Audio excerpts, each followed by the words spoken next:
Hello, welcome to Keerthika's kitchen. తెల్లవారు లెగ్గానే ప్రతిరోజు మనం టిఫిన్ చేసుకోవాలి. ఇంట్లో దోసపిండి, ఇడ్లీ పిండి లేనప్పుడు అప్పటికప్పుడు ఇలా రాగి పిండితో సెట్ దోశ వేసుకోండి. చాలా రుచిగా ఉంటుంది. పైనుంచి క్రిస్పీగా, లోపల సాఫ్ట్గా భలే ఉంటాయి. అలాగే దోశతో పాటు అప్పటికప్పుడు చేసుకునే టొమాటో పచ్చడి కూడా ఈ వీడియోలో చూపిస్తాను. మీరు కూడా ట్రై చేయండి ఈ హెల్దీ రెసిపీని. చూసేద్దాం. ముందుగా 1 కప్పు రాగి పిండిని తీసుకుంటున్నాను. ఇది స్టోర్ నుండి తీసుకొచ్చిన ప్యాకెట్ రాగి పిండి అండి. ఇందులోనే 1/2 కప్పు ఉప్మా రవ్వ, బొంబాయి రవ్వ అంటారు కదా, అది తీసుకోవాలి.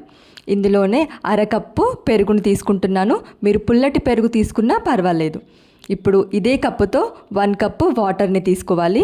మీరు పెరుగు 1 కప్ అయినా తీసుకోవచ్చు, కాకపోతే వాటర్ క్వాంటిటీని తగ్గిస్తే సరిపోతుంది. ఇప్పుడు 1/2 కప్పు పెరుగు, కప్పు వాటర్ వేసుకుంటే సరిపోతుంది. ఇలా ఒకసారి స్పూన్తో కానీ లేదా విస్కర్తో ఉండలేమీ లేకుండా ఈ పిండి మొత్తం వాటర్లో కలిసేలా కలుపుకోవాలి. ఇలా కలుపుకున్న తర్వాత క్యాప్ పెట్టేసి 10 మినిట్స్ అలా వదిలేసేయాలి. ఈ లోపు మనము ఇన్స్టెంట్గా ప్రిపేర్ చేసుకొని టొమాటో పచ్చడిని చూసేద్దాం. ముందుగా ప్యాన్ పెట్టుకొని 2 టేబుల్ స్పూన్లు ఆయిల్ వేసుకోవాలి. ఆయిల్ బాగా వేడైన తర్వాత 2 టేబుల్ స్పూన్స్ మినపగుండ్లని వేసుకుంటున్నాను. ఇందులోనే 2 టేబుల్ స్పూన్ల పచ్చి శనగపప్పును కూడా వేసుకోవాలి. ఇవన్నీ ఫ్రై అయిన తర్వాత ఇందులోనే 1 టేబుల్ స్పూన్ జీలకర్ర, 1 టేబుల్ స్పూన్ ధనియాలు, అలాగే సన్నగా కట్ చేసుకున్న ఒక మీడియం సైజు ఆనియన్ కూడా వేసుకొని వీటన్నిటిని ఫ్రై చేసుకోవాలి. ఇలా ఫ్రై చేసుకున్న తర్వాత ఎండుమిర్చి 5 లేదా 6 ఎండుమిర్చి వేసుకుంటే సరిపోతుంది. వెల్లుల్లి ఒక 5-6 వెల్లుల్లి కూడా వేసుకొని వీటన్నిటిని ఫ్రై చేసుకోవాలి. ఇలా ఆనియన్స్ ఫ్రై అయిన తర్వాత 2 మీడియం సైజు టొమాటోస్ని వేసుకుంటున్నాను. ఇలా టొమాటోస్ని వేసుకున్న తర్వాత చిన్న నిమ్మకాయ సైజ్ అంత చింతపండుని వేసుకోవాలి. ఇలా వీటన్నిటిని ఫ్రై చేసుకోవాలి.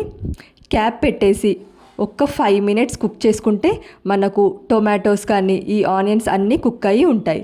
చూడండి, ఇలా 2 మినిట్స్ కుక్ చేసుకున్న తర్వాత ఈ టొమాటోస్ అన్నీ బాగా ఉడికిపోయాయి కదా.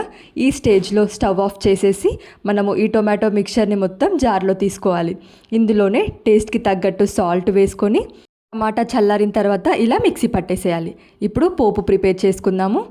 1 టేబుల్ స్పూన్ ఆయిల్ వేసుకొని 2 ఎండుమిర్చి, ఆవాలు, హాఫ్ టేబుల్ స్పూన్ జీలకర్ర, అలాగే 1 టేబుల్ స్పూన్ మినపప్పు, శనగపప్పు 2 వేసుకున్న తర్వాత కరివేపాకు వేసుకుంటే ఈ మన పోపు రెడీ అయిపోతుంది.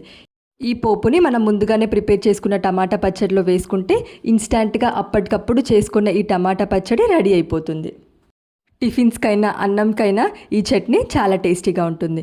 ఇప్పుడు మనం ముందుగానే నానబెట్టుకున్న ఈ రాగిపిండి మిక్చర్ని మిక్సీ జార్లో వేసుకొని ఒకసారి గ్రైండ్ చేసుకోవాలి. ఇలా గ్రైండ్ చేసుకుంటే పెరుగు కూడా సాఫ్ట్గా బీట్ అయి ఉంటుంది. చూడండి, ఈ కన్సిస్టెన్సీ లాగా మనము గ్రైండ్ చేసుకోవాలి.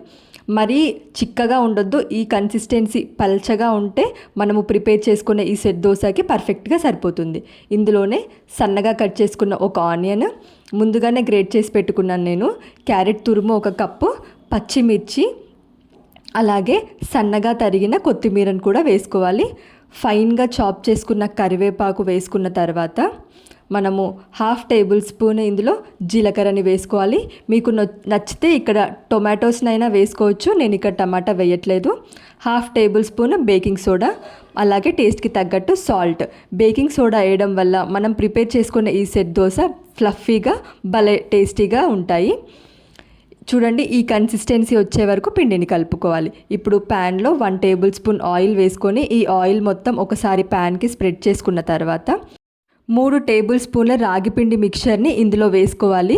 ఇలా వేసుకోవడం వల్ల మనం ప్రిపేర్ చేసే ఈ రాగి సెట్ దోశ ఫ్లఫీగా, బయట నుంచి క్రిస్పీగా, లోపల సాఫ్ట్గా ఉంటుంది.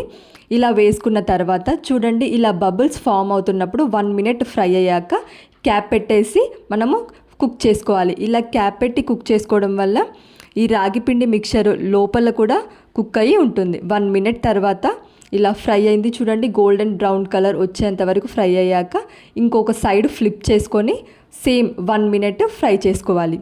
ఇలా ఫ్రై చేసుకుంటే మన ఇన్స్టెంట్గా ప్రిపేర్ చేసుకునే ఈ రాగి సెట్ దోశ రెడీ అయిపోతుంది. ఈ దోశని మనము టిష్యూ పేపర్ పైన తీసుకుంటే పైన లేయర్ క్రిస్పీగా ఉంటుంది. సాఫ్ట్గా అవ్వకుండా పైన లేయర్ క్రిస్పీ, లోపల సాఫ్ట్గా ఉంటుంది. ఇలానే మిగతా పిండితో కూడా మనము ఈ సెట్ దోశ ప్రిపేర్ చేసుకోవచ్చు. చూడండి, ఈజీగా ప్రిపేర్ చేసుకున్న ఈ రాగి పిండి సెట్ దోశ మీకు నచ్చిందా? నచ్చితే వీడియోని లైక్ చేయండి. మరిన్ని ఇంట్రెస్టింగ్ రెసిపీస్ కోసం ఛానల్ని సబ్స్క్రైబ్ చేయండి. Thank you for watching.